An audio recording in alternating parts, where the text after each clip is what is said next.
Bienvenidos y bienvenidas a este curso de historia de cristianismo, una breve aproximación a la historia del cristianismo, ¿no? Mi nombre es Mario Herrera. Estamos en la segunda parte del primer módulo de contextos, así que vamos a entrar en tema. Habíamos visto ya el contexto geográfico, el contexto político y el contexto religioso. Vamos a ver en este momento el contexto literario o la literatura que había en esa época. Contexto literario.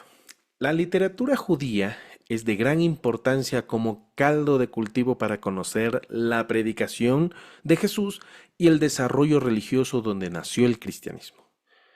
De entre los muchos géneros literarios de la época mencionaremos dos géneros que fueron de gran importancia para esta época. El primero tiene que ver con los apócrifos, es decir, los libros que no habían entrado. Tiene que ver con los libros que no entraron al canon. Entonces, la literatura apócrifa se entiende, vamos a ver allí, se entiende por literatura apócrifa judía a una serie de obras judías y judeocristianas que fueron redactadas desde el año 200 antes de la era común hasta el año 200 después de la era común. Estas obras eran mayormente atribuidas a algún autor o personaje del Antiguo Testamento. Esta literatura apócrifa procede mayormente de los Hasidim. ¿Y quiénes son los Hasidim? Los Hasidim eran un grupo religioso y social judío, ¿no?, que surgió durante el periodo del Segundo Templo, más o menos alrededor del siglo II antes de Cristo. El término Hasidim proviene de una palabra hebrea que significa piadoso o devoto. Los Hasidim eran conocidos por su celo en la observancia de la ley judía y su dedicación a preservar la tradición religiosa. Los apócrifos reflejan esta existencia de comunidades judías diferentes entre sí y en algunos casos son como difíciles de identificar. Existía un pluralismo de grupos y de autores. Entonces, los libros apócrifos, los libros apócrifos del Antiguo Testamento, en esta parte de aquí arribita, tenemos que en Egipto se habían escrito tercera y cuarta de Macabeos, segunda de Enoc, los oráculos sibilinos y la carta de Aristeas. En Siria, el Apocalipsis griego de Baruch. Ojo a lo que digo, Apocalipsis griego. Hay que entender que el Apocalipsis no es un libro. El Apocalipsis es un género literario. Eso ya lo vamos a ver luego. Pero en Siria se escribió el Apocalipsis griego de Baruch. De los escritos de los fariseos de Palestina, se escribió cuarta de Esdras, segunda de Baruch y los salmos de Salomón. Los libros de Qumran o de los Esenios, tenemos el testamento de los 12 patriarcas, primera de Enoch y el libro La Asunción de Moisés. Otros libros que también tenemos son el testamento de Abraham, el testamento de Isaac, el testamento de Jacob, el testamento de Moisés, odas de Salomón y jubileos. Ojo, son una cantidad de libros, tantos libros que han escrito, y estos libros reflejan una teología. Es decir, tienen un sistema de creencias, ¿sí? Entonces, vamos a pegar una analizada rápido. Estos libros hablan acerca de Dios. ¿Y qué dicen de Dios? Gracias al desarrollo del atributo de la santidad de Dios, la teología de estos libros insiste en la trascendencia de la divinidad. Es decir, que la trascendencia divina aleja a Dios del mundo. Por consecuencia, no se pronuncia el nombre de Dios. En estos libros se lo sustituye por Adonai o por Kyrios. Entonces, aquí hay que hacernos una pregunta. ¿Qué es la trascendencia de la divinidad? Están ahí en el primer punto. La trascendencia es esto. Dios es santo. Es tan santo que no tiene contacto con el pecado. Nosotros somos seres de pecado. Nosotros nacimos en pecado, algunos dirán. Entonces, Dios no puede tener contacto, porque si Dios es tan santo, y no solamente una vez santo, sino 3 veces santo, a ver, pongo esto para que me puedan ver. Como Dios es 3 veces santo, es difícil que pueda tener una especie de aproximación con la humanidad. Entonces, por esa razón es que Dios está allá, a lo lejos, trascendentemente por allá, trasciende el espacio y todo. Entonces, Dios al estar por allá, es muy difícil de que yo tenga contacto con Él o de que Él tenga contacto conmigo. Teniendo en cuenta ese detalle, se elaboran otros escritos y otra teología, ¿sí? Vamos a ver. El espacio entre Dios y el mundo se llena con miles de ángeles intermediarios. Lo que les decía, Dios no puede dar un mensaje personalmente. Dios tiene que enviar mensajeros. Bueno, estos mensajeros son los ángeles, que quiere decir mensajeros, ¿no? Dios está muy comprometido sobre todo con salvar a Israel y a través de salvar a Israel va a salvar el mundo. Entonces, aquí hay dos cosas que hay que ver. Hay algunos apócrifos que hablan y que apuntan a la salvación única y exclusiva de Israel. Otros apócrifos, sobre todo los apócrifos helénicos o helenísticos, van a favorecer la salvación de los gentiles. En los apócrifos se desarrolla una idea de santidad, juicio, premio o castigo por las obras. Dios se comunica mediante sueños y Dios se comunica mediante visiones. Porque es trascendente, ¿sí? Eso es lo que hablan los apócrifos acerca de Dios. Acerca de los ángeles, ¿qué es lo que nos va a decir? Bueno, ahí puse unas gráficas de unos ángeles. Bueno, los saduceos no creían en la existencia de ángeles. En los libros de Esther, en los libros de Crónicas, Sabiduría, en el libro de Ben Sirá y los Macabeos, nunca o muy pocas veces estos libros son mencionados. Por ejemplo, en el libro de Colosenses y en el Apocalipsis se critica el culto y se condena a quienes los adoran. Ahora, en la literatura apocalíptica, los ángeles y los demonios van a tener un papel de extrema importancia. Eso ya algunos lo han leído y ya saben.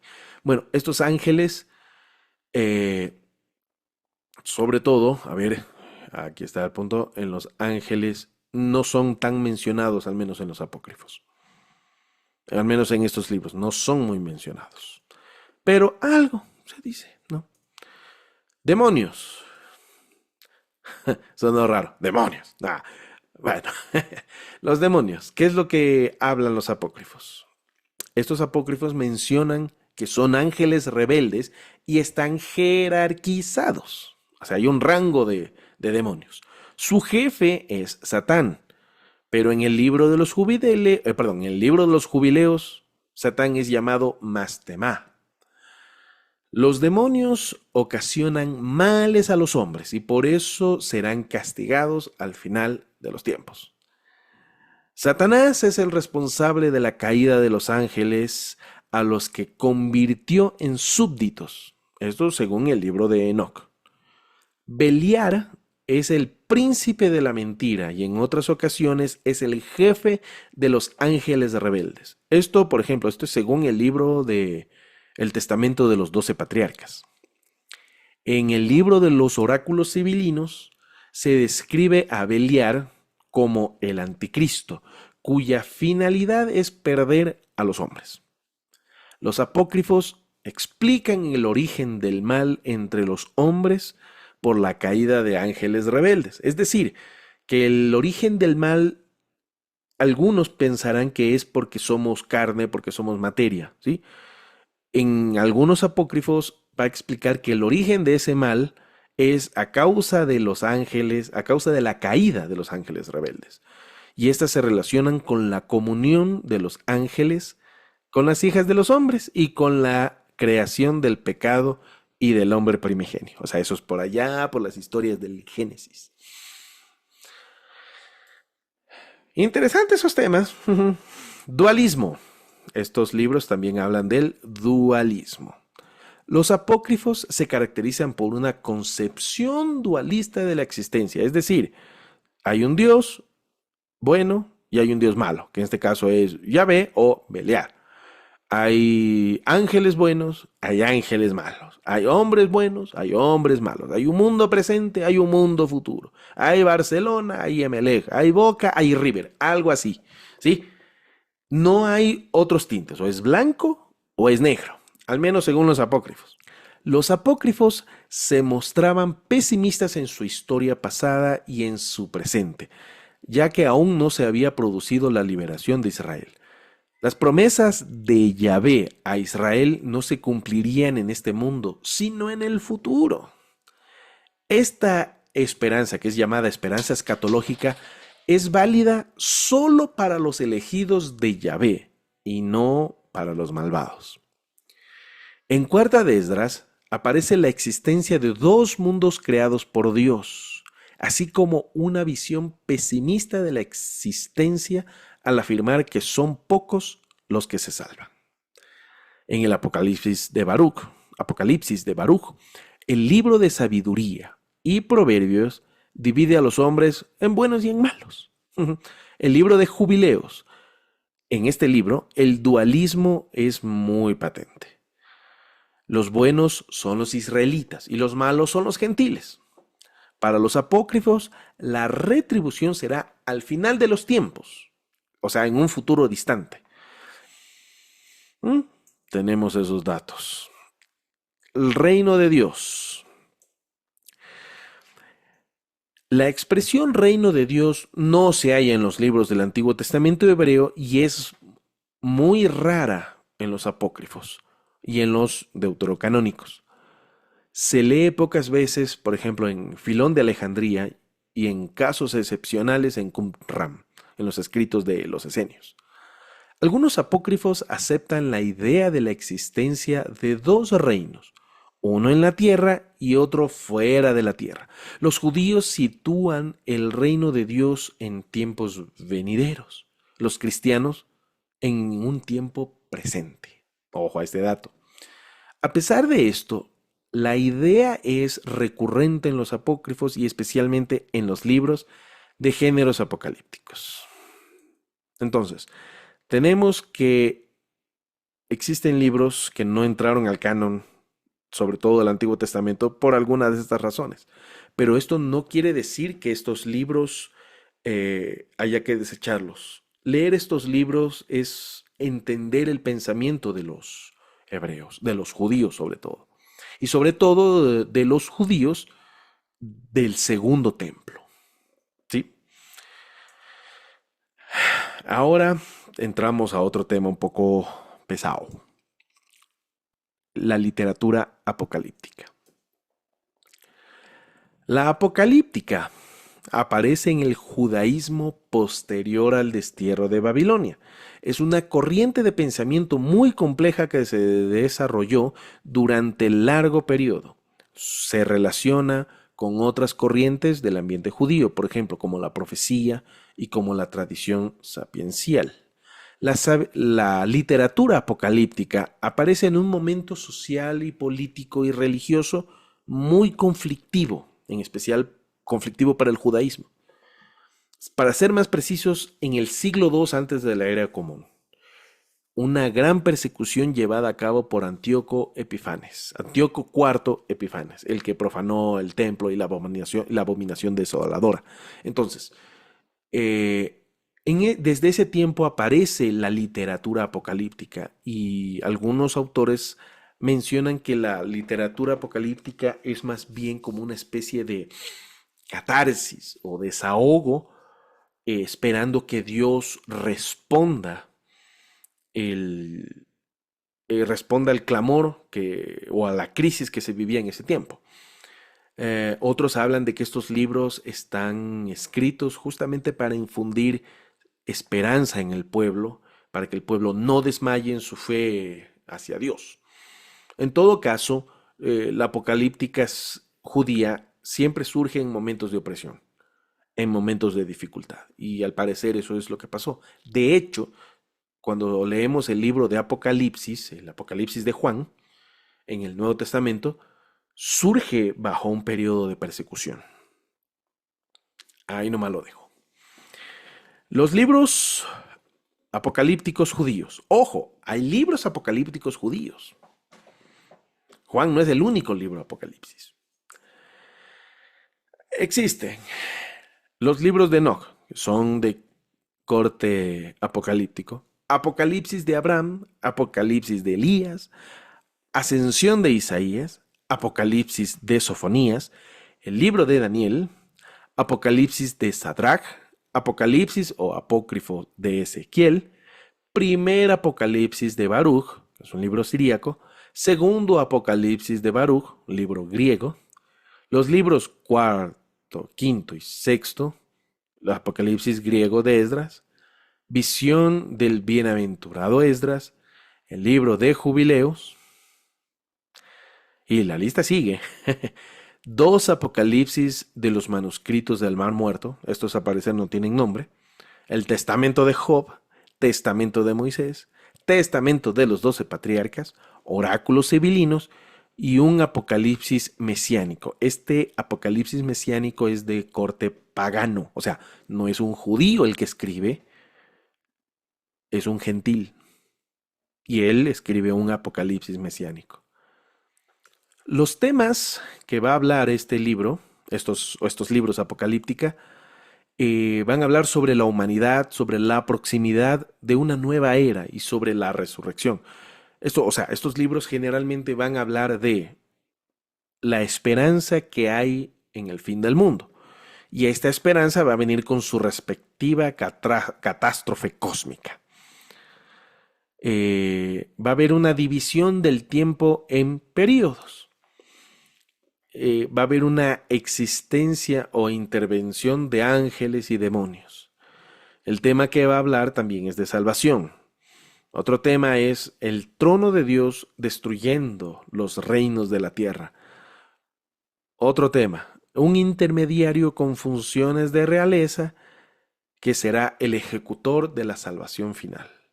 El otro tema, la gloria como estado definitivo del hombre. Y por último, la guerra entre lo terrenal y lo celestial. ¿Les suena esto suena a Apocalipsis? Al Apocalipsis de Juan, pero son más libros. En este caso son libros apocalípticos del Antiguo Testamento. Y con todo eso, Jesús se encuentra.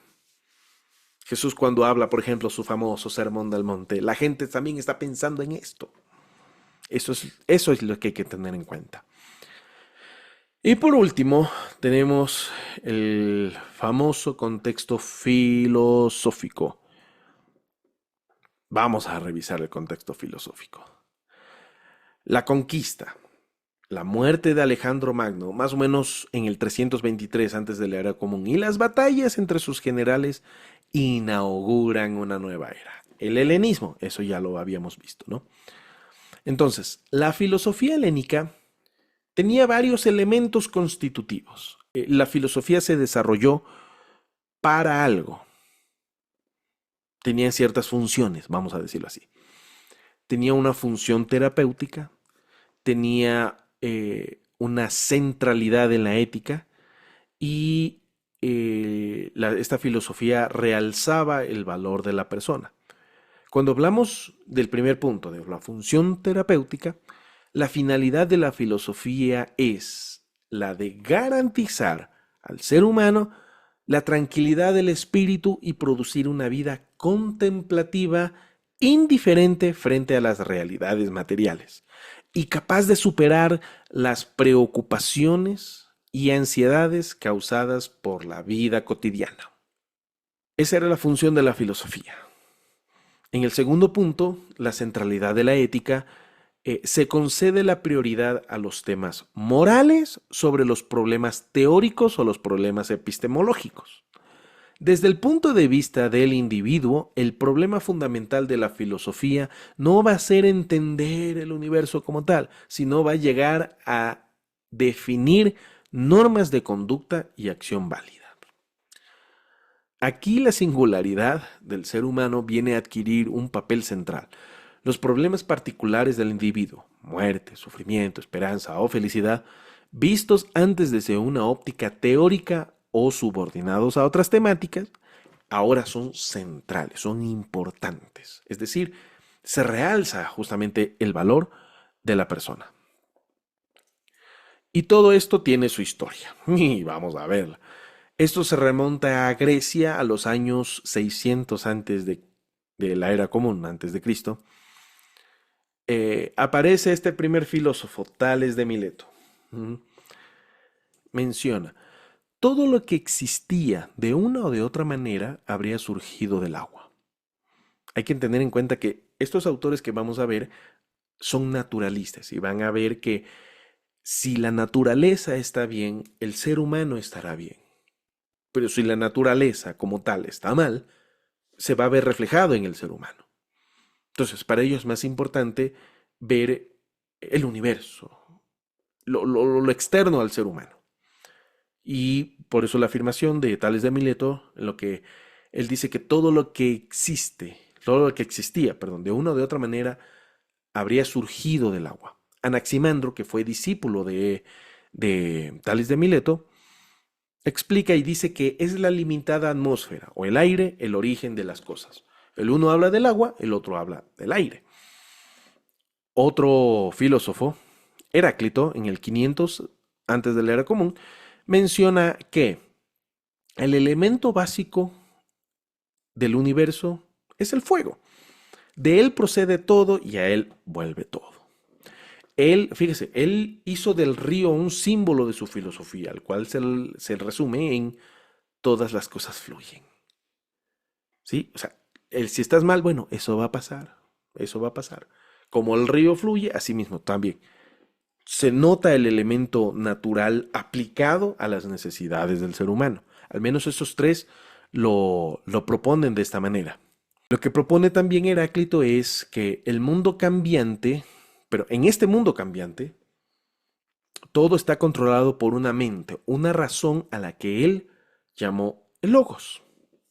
Casualmente esta palabra eh, será importante para el pensamiento teológico en la iglesia primitiva. Esto ya lo vimos en la clase anterior, ¿recuerdan? Ahora, a partir de este punto, 450 antes de la era común, las filosofías ahora van a cambiar de perspectiva. Dejarán de apuntar a la naturaleza como lo más importante y ahora se mirará al hombre y a su interior. Y aquí aparece el gran filósofo Sócrates. Sócrates estaba más interesado en la calidad del hombre que en la naturaleza del mundo. Él decía que solo podemos conocer una cosa, al hombre mismo. Y por esa razón podemos saber dos cosas. La primera, podemos saber dos cosas. Lo que debemos hacer y el propósito de la vida. ¿Cuál es ese propósito? Esto es poseer verdadero conocimiento. Saber estas dos cosas. Y mediante una educación adecuada, el hombre tiene el poder de hacerse a sí mismo moralmente bueno. Luego aparecerá discípulo de Sócrates, Platón. Platón, uno de los más poderosos filósofos. En el 425 hasta el 345 de la era común es donde aparece Platón. Y para Platón existían dos preocupaciones básicas. Tenía la preocupación de los primeros pensadores en comprender el mundo en su totalidad, porque estos eran lo que él, o sea, la preocupación de Platón era de comprender a los filósofos anteriores a él, comprender el mundo en su totalidad, estos elementos de la naturaleza. Y por otro lado, tenía en mente la preocupación de Sócrates en comprender al hombre. Entonces, él, por decirlo así, hace una fusión de estas dos ideas. Une estas ideas, ¿sí? Y él como conclusión saca, o como conclusión llega, o sea, llega a esta conclusión de que existen dos mundos, el mundo de las ideas y el mundo de la materia. Y él trata de unificarlos de esta siguiente manera. Voy a explicar. El mundo de la materia. ¿Qué es el mundo de la materia? La materia no tiene ni forma ni aspecto. Es una masa desordenada sin aroma, sin forma. Es un caos. La materia, entiéndase por materia que es la fuente de todo mal, es la fuente del dolor, la fuente de desilusión, de imperfecciones, de sufrimiento, es la muerte en sí. Todo lo malo se derivará de la materia. Entonces, por esta razón es que la trascendencia de Dios cobra aún más poder, porque Dios no puede crear materia, Dios no puede crear el universo de la nada. Si decimos eso, entonces para el mundo griego esto era chocante, porque la materia es lo malo, ¿sí? Y esto es en el mundo de la materia, para Platón. Luego él desarrollará la idea del mundo de las ideas. Al hablar de ideas, se habla de realidades espirituales que existen en un mundo invisible, como por ejemplo, existen estas cualidades como el amor, el coraje, la bondad, la verdad, el alma. Todo esto existe en un mundo invisible, en el orden que unas sirven a otras. Y en la cima de esta pirámide está la idea del bien. ¿Sí? Todo lo hermoso, todo lo moral, lo adecuado, lo correcto y todo lo lleno de propósito viene de este mundo de las ideas. Es como lo contrario al mundo de la muerte, al mundo de la materia. Casi digo la muerte. Entonces, Platón creía que el mundo real no podía ser visto ni palpado. Por ejemplo, vemos montañas, árboles, cielos, ríos, campos, el ser humano. El mundo real era el mundo invisible, este mundo de las ideas. Y ahí él desarrolla el mundo de las ideas y el mundo de la materia en uno solo. Las ideas van a imprimir su carácter en orden y sentido al mundo de la materia. Esta unión de materia desordenada y las ideas es lo que vemos y experimentamos en el mundo que nos está rodeando en este momento. El hombre es la unión de espíritu y materia. Cuando muere, el alma retornará a su estado de pureza original como idea y sin el peso corrompido de la materia. Ambos mundos son eternos, ninguno va a poder vencer al otro. Entonces, al estudiar la historia de la iglesia primitiva, es preciso comprender este punto de vista, sobre todo el punto de vista griego en cuanto a la relación entre idea y materia, el bien y el mal, el alma y el cuerpo. Si esto no se llega a entender, se va a ser imposible comprender adecuadamente los 4 primeros siglos de la historia de la iglesia. El gnosticismo, porque esto se va a ver en los problemas que va a tener la iglesia. El gnosticismo, marcionismo, montanismo, arrianismo, ¿sí? Van a ser una peligrosa amenaza para el cristianismo antes y después del año 300 antes de Cristo. Estas ideas surgieron de una mezcla entre el cristianismo y el helenismo. Entonces, con todo eso no nos vamos a encontrar con Jesús, nos vamos a encontrar en la historia de la iglesia. Y son problemas, créame, muy fuertes, muy fuertes. También en el texto bíblico se va a ver esta influencia, ¿no? La influencia de las filosofías como el socratismo, el platonismo, el escepticismo, el cinismo, epicureísmo, estoicismo. Esto podremos hablarlo quizás en un futuro. Pero esas influencias están en el texto bíblico. Como por ejemplo, las ideas entre los cristianos de ir al martirio, son ideas estoicas, ¿sí? Eh, pero, por ejemplo, el platonismo, la idea del alma, la idea de la vida futura, también tienen su base en estas filosofías, ¿sí? Entonces, filósofos como Sócrates, como Platón, Pirrón de Elvis, Antístenes, un nombre impronunciable, Antístenes, Diógenes, Crates, Panencio, Posidonio, Seneca, Epícteto, y entre otros son los que van a dar vida y van a desarrollar estas filosofías. Eso es netamente filosofía, ¿sí? Pero ahí están, inclusive en el texto bíblico. Como conclusión, tenemos que la geografía, los imperios, las sinagogas y el judaísmo y los escritos del Segundo Templo, con su respectiva diseminación por todo el imperio, el idioma griego, la Septuaginta, las filosofías y creencias y religiones de aquel tiempo, van a servir como un caldo de cultivo para el nacimiento del cristianismo. Uy, esto va a estar poderoso, poderoso.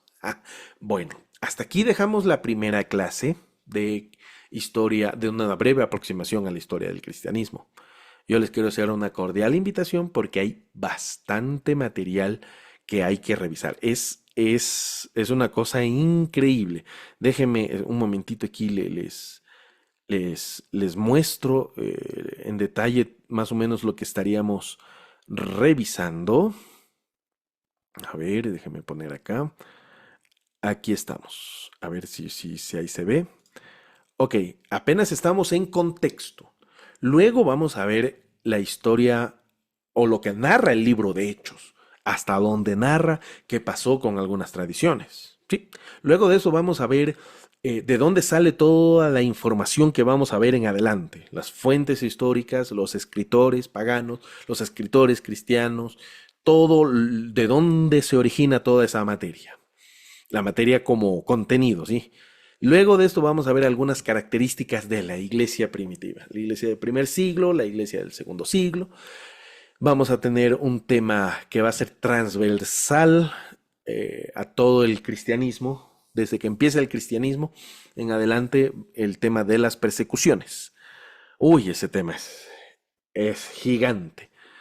Luego vamos a ver el siglo segundo en la era post-apostólica o la era patrística. ¿Qué pasó allí? ¿Qué escribieron y qué dijeron? Luego vamos a ver estos problemas, lo que mencionamos, el gnosticismo, montanismo, que fueron un problema serio para la iglesia y cómo la iglesia respondió ante ellos. Luego de esto vamos a ver las ciudades y las escuelas teológicas, es decir, las ciudades donde se desarrolló el cristianismo, por ejemplo, en Roma, en Cartago, en Éfeso, en Alejandría, y los pensamientos cristianos que tenían no eran los mismos. Es decir, si en Éfeso o en Asia Menor creían en una manera, en Grecia, perdón, en Egipto, en Alejandría, creían de otra manera. Y eso generará ciertas tensiones. Y por último tenemos las cristologías que se desarrollaron antes del imperio, perdón, o antes del concilio de Nicea. Había muchas cristologías y todo ese material hay que revisar, ¿sí? Todo eso es lo que yo he preparado en este tiempo de investigación. Espero de verdad que sea de mucho interés para ustedes. Cualquier cosa, por favor, no duden en contactarme. Voy a estar grabando estas otras clases, así mismo, de la misma manera, con las mismas presentaciones, pero yo de verdad espero que puedan tomar este curso, puedan enterarse y empaparse de algunos temas que no son tratados en la iglesia normalmente, porque en la iglesia no es el espacio. Un predicador no tiene por qué predicar de la manera en que los judíos crecieron como división, que son los ebionitas o que son esto. No, no hay necesidad de eso.